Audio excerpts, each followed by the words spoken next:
yaitu dari rata masa tempuh studi mahasiswa atau lulusan kami ya. Kurikulum pada waktu itu didesain sedemikian rupa supaya mahasiswa S1 rata-rata bisa selesai 4 tahun ya. Dan untuk S2 didesain sebisa mungkin selesai dalam waktu maksimum itu adalah 2 tahun. Tetapi puji Tuhan, rata masa studi mahasiswa semakin bisa kita turunkan ya. Sehingga sekarang ini banyak sekali mahasiswa-mahasiswa yang indeks prestasi kumulatifnya di atas 3,5, masa tempuh studinya rata-rata hanya berkisar sekitar 7 semester atau 3,5 tahun.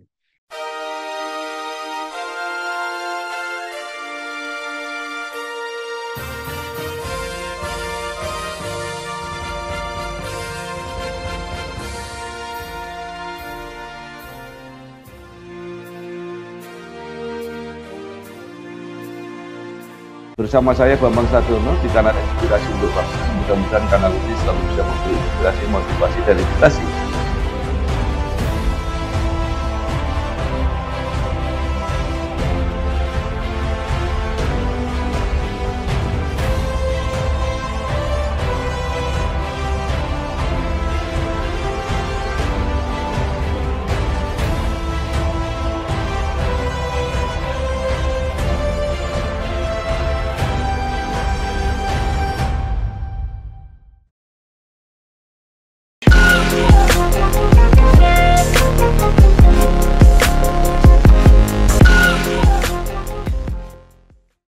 Assalamualaikum warahmatullahi wabarakatuh. Salam sejahtera untuk kita.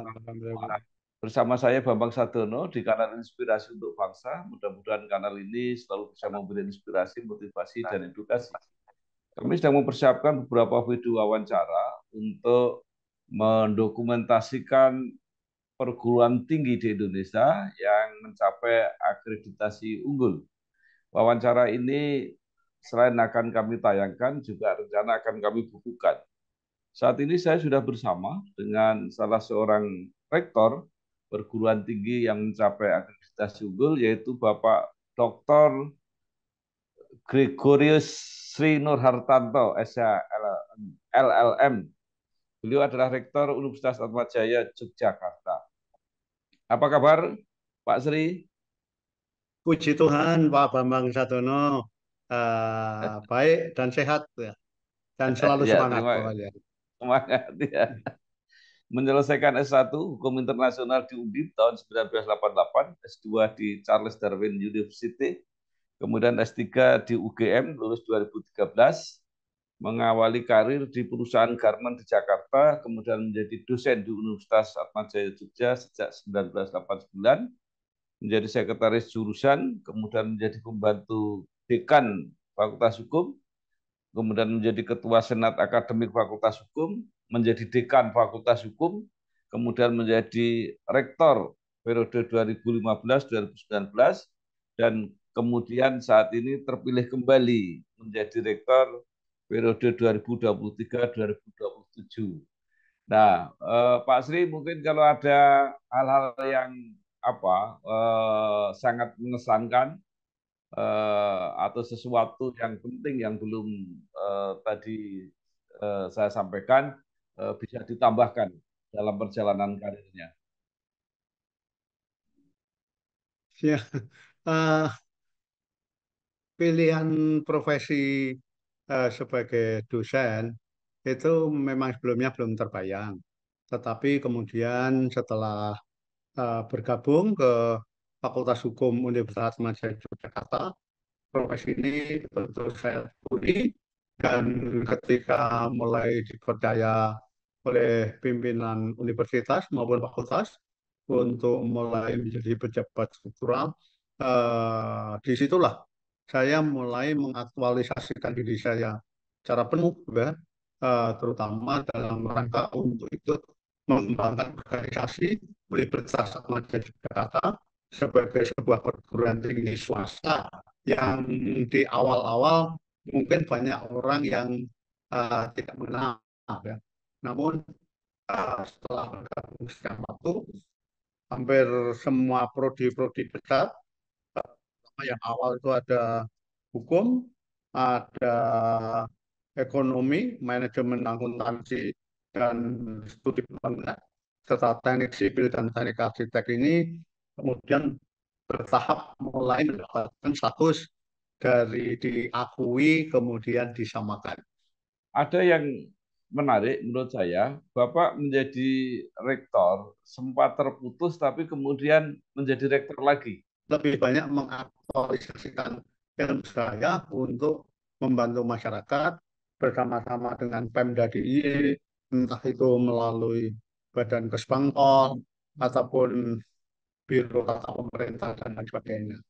Tetapi kemudian teman-teman kembali menghubungi saya, meskipun status saya tetap sebagai dosen tetap ya Pak Bambang ya. Kembali lagi mau didorong, dicalonkan untuk menjadi rektor periode 2023-2027 ini. Saya waktu itu mengatakan pengabdian saya sudah cukup ya, karena saya sudah membawa akreditasi Universitas Atmajaya Yogyakarta, akreditasi institusi waktu itu menjadi A juga begitu ya. Tapi teman-teman mengatakan saatnya kita dorong lagi supaya akreditasi A itu nanti bisa dikonversi dengan tambahan dokumen-dokumen untuk menjadi yang unggul. Akhirnya saya terpilih kembali sebagai rektor periode 2023-2027 ini. Begitu Pak Bambang.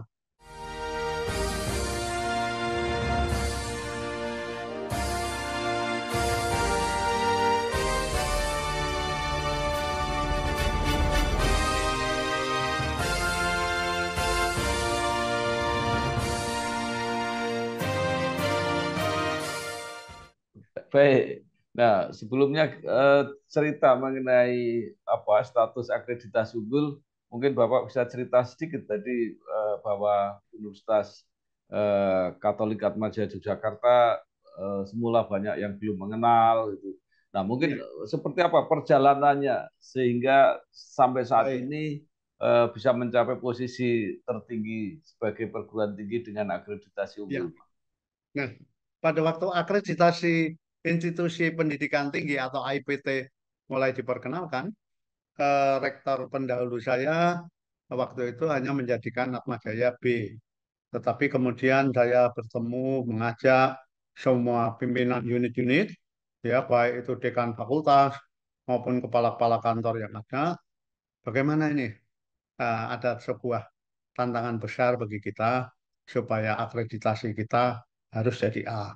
Dan ketika saya terpilih yang pertama, periode 2015-2019 itu, pengurus Yayasan Selamat Riyadi di Yogyakarta selaku penyelenggara Universitas Atmajaya Yogyakarta hanya mentargetkan satu yang paling utama supaya akreditasinya menjadi A, Pak Nur.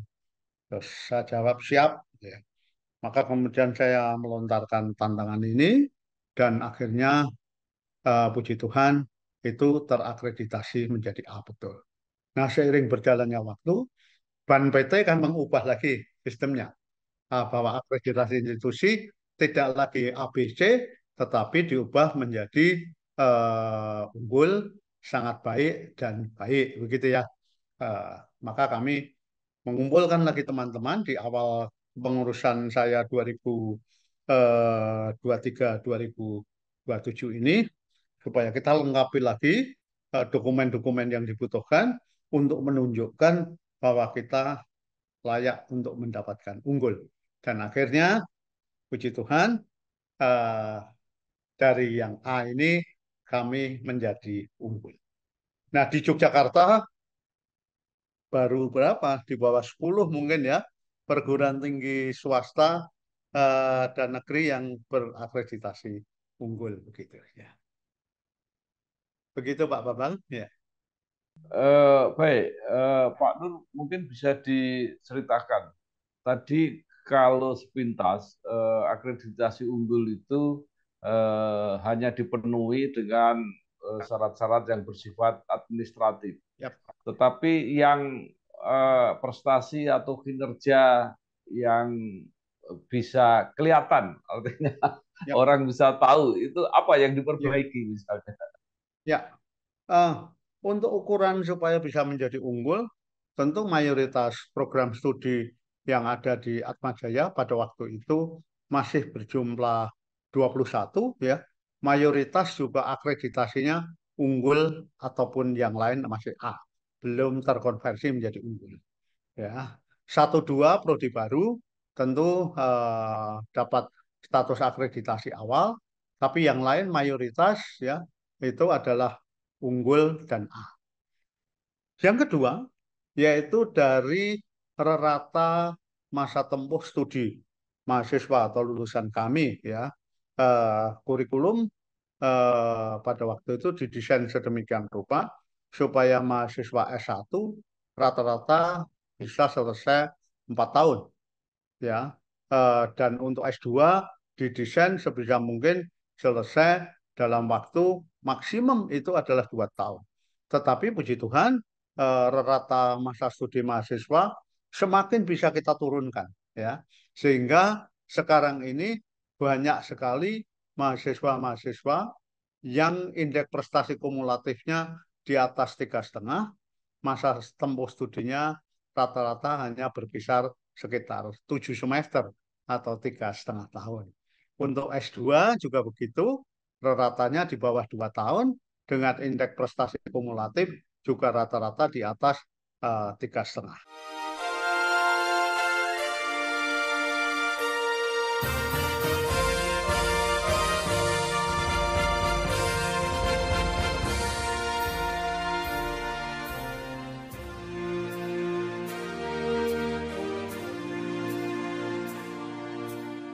Ya. Nah ini tentu menjadi hal yang kedua. Kemudian yang ketiga yaitu adalah dari jumlah publikasi karya ilmiah dosen-dosen di Universitas Atmajaya Yogyakarta, baik yang mandiri ataupun yang bersama-sama dengan mahasiswa. Terutama untuk jurnal-jurnal yang terindeks untuk yang bereputasi itu terus meningkat.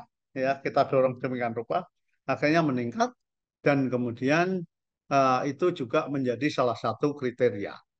Yang lain dalam hal pengembangan SDM, kita dorong sedemikian rupa supaya mayoritas dosen di Universitas Atmajaya Yogyakarta ini berderajat pendidikan S3 atau doktor dan didorong untuk mendapatkan jabatan akademiknya setidak-tidaknya minimum lektor. Syukur menjadi lektor kepala dan beberapa menjadi guru besar. Sehingga Universitas Atmajaya Yogyakarta sebagai sebuah PTS sekarang bersyukur dengan adanya 23 program studi S1, S2, S3, jumlah guru besarnya menjadi 18 orang. Mayoritas dosen bergelar doktor dengan pangkat lektor kepala dan lektor. Nah, untuk dosen-dosen muda selalu kita prioritaskan maksimum setelah mengabdi 5 tahun harus sudah pergi untuk S3. Begitu Pak Bapak. Ya. Baik, luar biasa. Nah, mungkin juga bisa diceritakan mengenai student body, terutama yang menyangkut alumni, tingkat eh, kecepatan memperoleh pekerjaan dan sebagainya. Nah, begini, untuk mempercepat itu tentu kita juga harus memfasilitasi ya, dalam artian bersama-sama dengan pengurus Yayasan Selamat Riyadi Yogyakarta selaku penyelenggara Universitas Atmajaya Yogyakarta ini, kalau dosen-dosen yang berorientasi S3, apalagi yang ke luar negeri, itu didorong sedemikian rupa. Sejak persiapan bahasa asingnya, ya, kemudian kemampuan tes potensi akademiknya itu difasilitasi oleh universitas bersama dengan yayasan. Kalau mereka mendapatkan beasiswa dari negara lain atau dari pemerintah Indonesia melalui LPDP, kemudian ketika mereka pulang studi, mereka diberi reward ya, yang jumlahnya ya cukup besar lah bagi seorang dosen gitu ya, sekian ratus juta begitu sebagai hadiah. Karena yang bersangkutan betul-betul bisa menunjukkan prestasi ketika menjalankan studi lanjut tidak menggunakan dana dari lembaga. Ya, jadi murni usaha yang bersangkutan. Tetapi bagi teman-teman yang tidak mendapatkan beasiswa, maka kami punya komitmen akan dibiayai penuh, ya dibiayai penuh. Termasuk kalau ke luar negeri, perguruan tinggi jelas, programnya jelas, dan itu kira-kira betul-betul memberikan keunggulan ciri keilmuan tertentu, kami bersama-sama dengan yayasan sepakat untuk mensupport mereka dengan beasiswa sejumlah tertentu, ya, yang sudah kami hitung untuk level Australia atau Asia Pasifik pada umumnya pasti itu cukup, ya, pasti itu cukup. Selama maksimum 4 tahun kita support gitu, karena program S3 di luar negeri kan rata-rata ya berkisar 3 sampai 4 tahun begitu ya. Itulah yang kami lakukan, Pak Ton. Ya.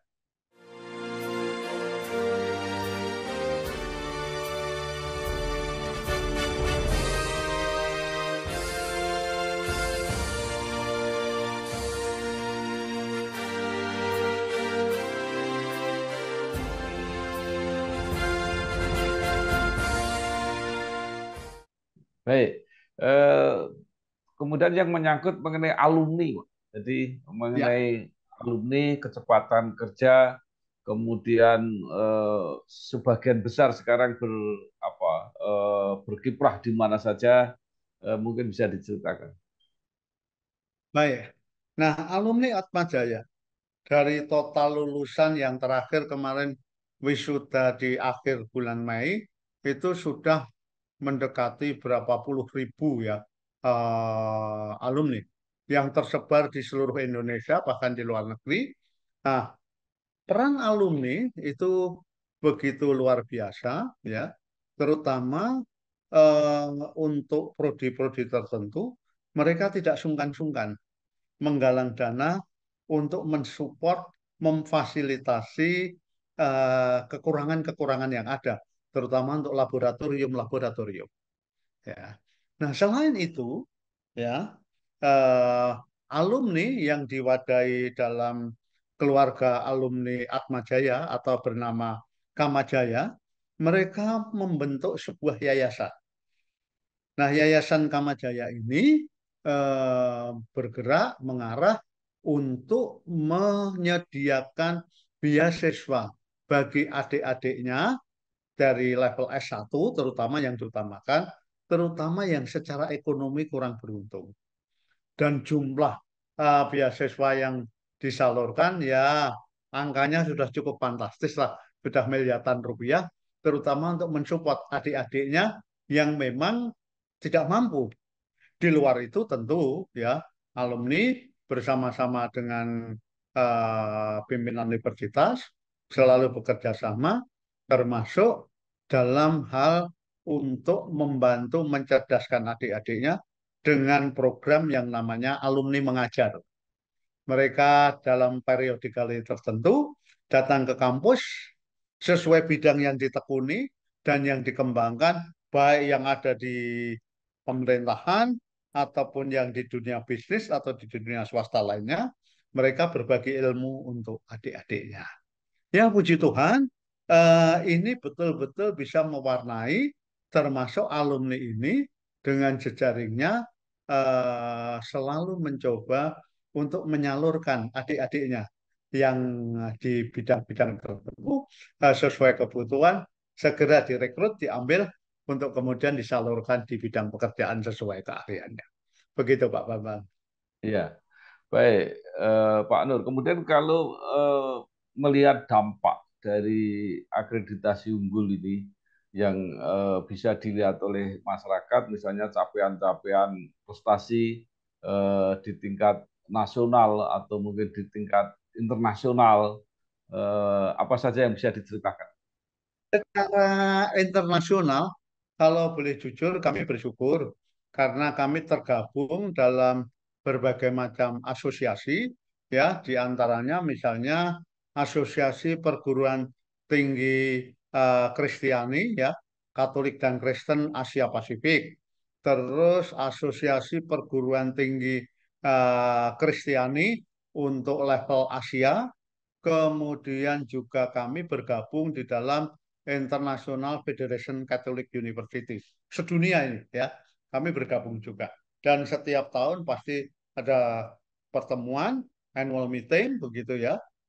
Termasuk kemudian karena kiprah Atma Jaya di level internasional itu berjejaringnya juga diakui, kami ini juga diajak oleh sebuah badan nirlaba dunia yang bernama United Board yang berbasis di Amerika dan Hong Kong, ya, untuk selalu juga menyediakan beasiswa untuk S3, untuk pelatihan-pelatihan manajemen bagi pemimpin-pemimpin di Universitas Atmajaya Yogyakarta ini yang akan kita proyeksikan ke depan untuk menjadi pimpinan universitas, ya. Termasuk saya ini di antaranya yang pernah menikmati fasilitas United Board, ya, untuk meningkatkan kemampuan manajemen saya sebagai pimpinan universitas. Bahkan nanti sekitar bulan Agustus atau September, kami-kami para rektor perguruan tinggi Kristiani se-Asia itu akan dikumpulkan di Singapura kerjasama United Board, kemudian dengan apa ini Singapore Management School dan juga National University of Singapore. Kami akan ditrain kurang lebih 2 minggu di Singapura, Pak.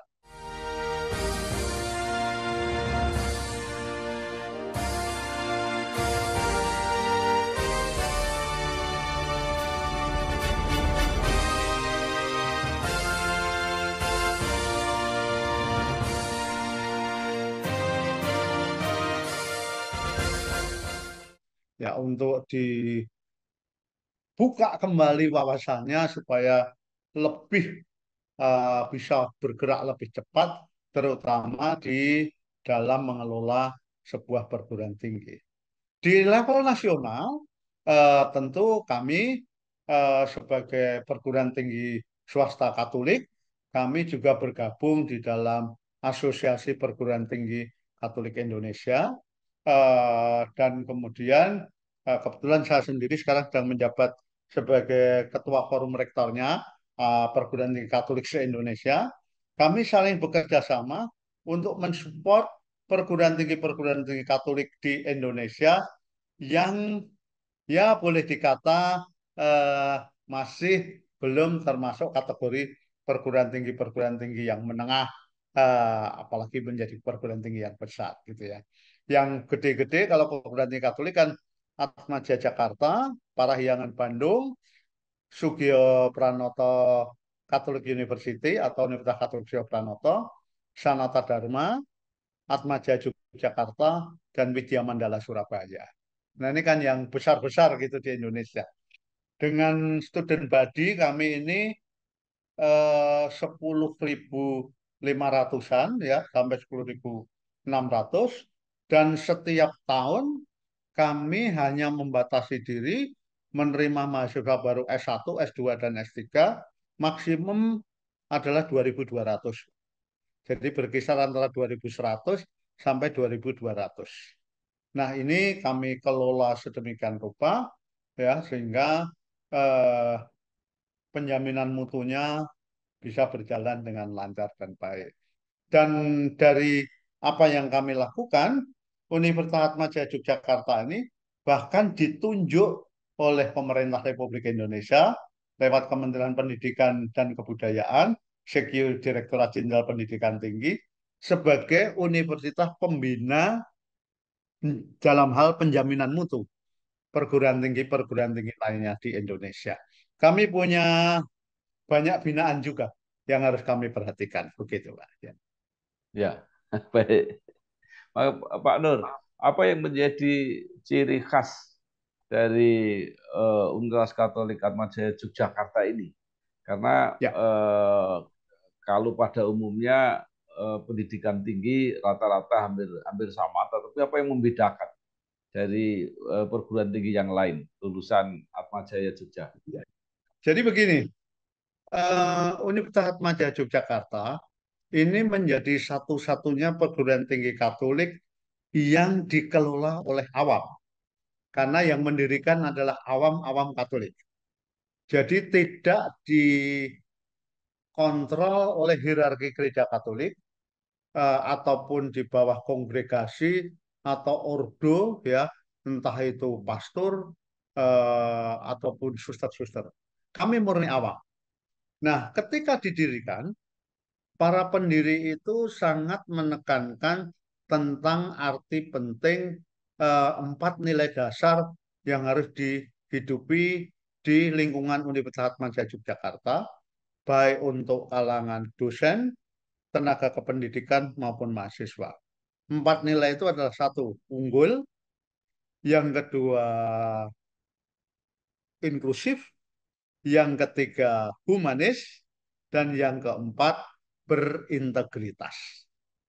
Ya, jadi unggul, inklusif, humanis, dan berintegritas.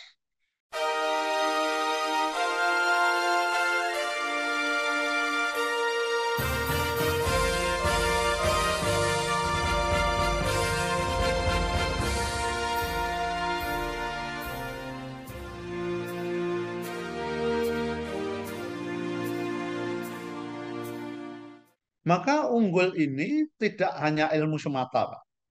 Unggul kami jabarkan selain membekali mahasiswa dengan hard skill, dengan ilmu pengetahuan yang semakin modern dan kompleks, mereka juga kami bekali dengan soft skill, ya, supaya nurani mereka terasah. Dan itu kami lakukan sejak dini di semester 1 sampai menjelang di wisuda. Nah, untuk itu mahasiswa selain menuntut ilmu dengan total SKS berkisar antara 144 sampai 150 SKS, ya, mahasiswa juga harus mengumpulkan angka kredit yang namanya SPAMA, ya, Sistem Partisipasi Aktif Mahasiswa. Dengan SPAMA ini kami akan mengukur selain belajar itu Anda melakukan apa. Maka keaktifan dalam organisasi, baik di kampus maupun di luar kampus, kemudian keaktifan hidup bermasyarakat, eh, kemudian keaktifan di dalam ikut pengabdian pada masyarakat, terlibat dalam penelitian dan sebagainya, itu kami hargai. Dan itu semua harus dipenuhi oleh setiap anak. Oleh sebab itu, eh, maka kami selalu juga punya slogan, bukan ilmu semata. Jadi supaya nuraninya juga terasah. Dan tidak sungkan-sungkan, kami selalu mewajibkan mahasiswa terlibat dalam program kuliah kerja nyata, di mana orientasi kuliah kerja nyata kami ini adalah di pelosok pedesaan. Yang di seputaran Yogyakarta itu Kabupaten Gunung Kidul dan Kulon Progo yang relatif agak tertinggal dibandingkan Sleman maupun Bantul dan Kota Jogja. Sedangkan yang di luar Jawa, kami orientasikan ke Kalimantan. Kami bekerja sama dengan Keuskupan Ketapang, Kalimantan Barat. Rata-rata tiap semester mengirim mahasiswa ke sana, hidup di pelosok itu ya sekitar 100 sampai 150 mahasiswa. Di sanalah mereka kami tempa dengan kehidupan real. Ini loh Indonesia. Jadi Indonesia tidak identik dengan Jogja, Indonesia tidak identik dengan Jawa saja. Tidak ada listrik, mandi masih di sungai. Ya bagi mereka akhirnya ini toh Indonesiaku begitu ya. Dan itu membuat mereka bangga sebagai bagian dari anak-anak, apalagi kalau sampai KKN-nya ikut di Kalimantan. Nah, dari Kalimantan ini kemudian banyak provinsi lain juga meminta kami. Mulai semester ini nanti, genap ini nanti, kami juga mengirim ke Pulau Bali itu yang pelosok, ya. Pelosok pun akan kami kirim meskipun angkatan pertama baru 40 mahasiswa, Tapi Pemda di sana sudah sangat senang, mau dibantu, 40 mahasiswa kami kirim ke sana. Begitu Pak Bambang yang dapat kami ceritakan. Baik. Pak Nur, Indonesia ini sekarang mempunyai mimpi besar untuk mewujudkan Indonesia Emas 2045. Nah, apa yang direncanakan atau diprogramkan oleh Universitas Katolik Atmajaya Yogyakarta ini dalam rangka itu ikut mempersiapkan sumber daya menyongsong Indonesia Emas? Ya, nah selain empat nilai keunggulan tadi, kami punya semboyan atau spirit yang menaungi kinerja kami semua, yang dalam bahasa Latin yaitu Servient in Lumine Veritate. Artinya melayani dalam cahaya kebenaran. Nah, inilah yang menjadikan kami sampai dengan hari ini merasa punya kekasan yang tidak dimiliki oleh perguruan tinggi swasta yang lain. Kami selalu meminta anak-anak kami ya supaya Anda harus bisa menjadi pelayan sesamamu sedemikian rupa dan lakukan itu semua betul-betul demi kebaikan umat manusia tanpa membeda-bedakan siapapun.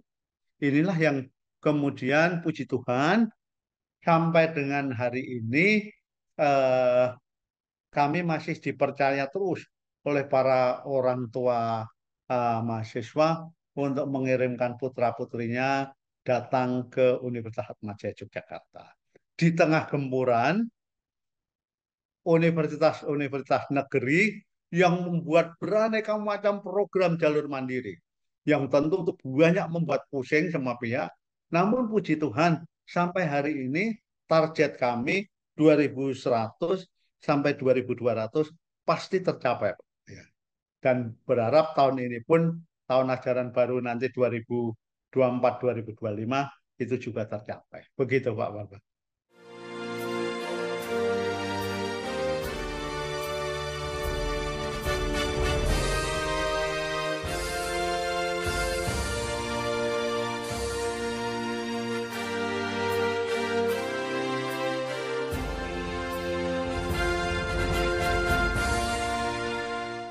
Iya, baik, luar biasa. Pak Nur, terakhir ada Ya. apa kebijakan baru yang akan diterapkan mulai 2025 bahwa akreditasi unggul ini akan ditiadakan. Nah, mungkin ada saran bentuknya kira-kira yang ideal itu apa supaya prestasi yang sudah dicapai itu tidak hilang begitu saja atau bahkan eh, turun semangat untuk merawat keunggulan itu. Ya, jadi begini Pak, sesuai dengan yang sudah saya utarakan sebelumnya, empat nilai keutamaan kami unggul, inklusif, humanis, dan berintegritas ini betul-betul kami dorong sedemikian rupa. Dan sejak dini kami sudah tanamkan pada para mahasiswa yang datang ke tempat kami, yang mahasiswa Kristiani dibandingkan dengan yang mahasiswa non Kristiani jumlahnya berimbang Pak Bambang ya. Bahkan yang Muslim, Hindu, Buddha itu jumlahnya sangat banyak ya. Nah, untuk itulah kami sejak dini juga menanamkan nilai-nilai yang sangat mendasar, yaitu yang menyangkut tentang bahwa Indonesia termasuk Atmajaya ini bersyukur karena kita adalah sebuah institusi yang boleh didatangi oleh manusia dari Sabang sampai Merauke dengan beraneka ragam budaya, suku dan lain sebagainya. Dan itu kami rawat betul ya. Maka di tempat kami pun mata kuliah agama tidak lagi mengarah pada agama tertentu, tetapi lebih banyak berbicara dialog lintas iman, lintas kepercayaan. Selain itu, di dalam mata kuliah Pancasila kami sangat menekankan kalau meminjam istilahnya Pak Taufik Kemas almarhum itu 4 pilar berbangsa bernegara itu harus ditekankan sejak dini, yaitu Pancasila, UUD 45, NKRI, dan semangat Bhinneka Tunggal Ika.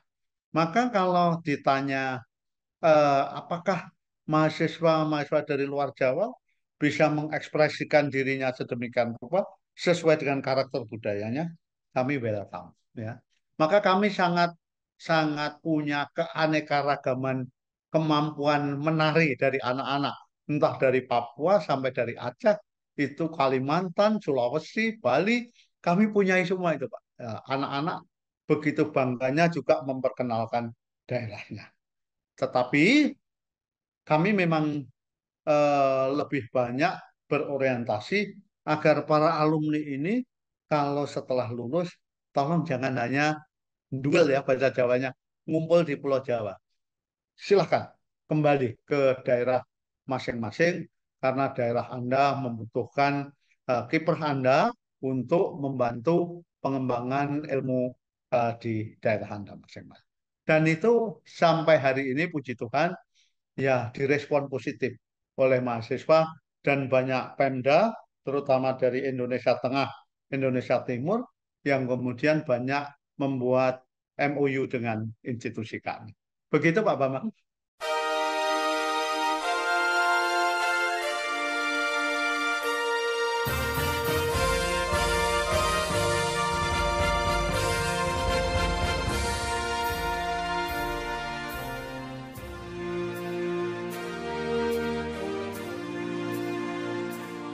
Baik, terima kasih sekali Bapak Dr. Gregorius Sri Nur Hartanto, SHLLM, Rektor Universitas Atmajaya Yogyakarta. Banyak yang sudah disampaikan, mudah-mudahan ini menambah wawasan dan informasi kita semua dan menjadi motivasi untuk anak-anak muda yang ingin meneruskan studi di Universitas Katolik Atmajaya Yogyakarta. Sekali lagi terima kasih Pak, sukses. Kami Pak Bambang Sadono Oke, senang bisa terima kasih. bertemu Ya, dan berbincang-bincang pada siang hari ini. Matur nuwun, matur nuwun, matur nuwun. ya, terima kasih. Wassalamualaikum warahmatullahi wabarakatuh. Waalaikumsalam warahmatullahi wabarakatuh. Ya. Bersama saya Bambang Sadono di kanal Inspirasi untuk Bangsa. Mudah-mudahan kanal ini selalu bisa memberi inspirasi, motivasi, dan edukasi